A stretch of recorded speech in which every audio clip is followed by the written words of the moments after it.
Okay. I know how to cook too, aside from drinking, if that matters.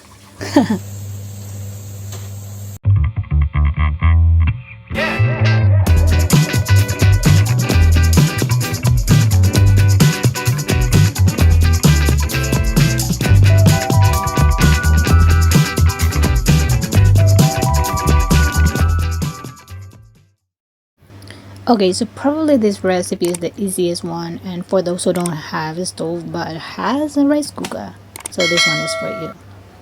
All we need are chicken thighs, boneless chicken thighs preferably. Why chicken thighs? Because chicken thighs like retain moisture. I love it tender and soft and moist.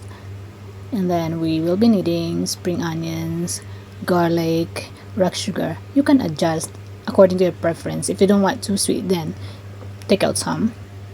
We'll be needing Chinese cooking wine, oyster sauce, and dark soy sauce. So it's actually very easy, just like that. The spring onion, and then lay it under the rice cooker. Put in your chicken thigh. The rest of the ingredients such as garlic, rock sugar, your oyster sauce, soy sauce, and Chinese cooking wine. Chicken powder is optional, and give a quick rub. Yeah, just literally just like that. And then put it on cooking, and when it's done, just unplug it, switch it off, and there you go. Easy Chinese style sweet chicken.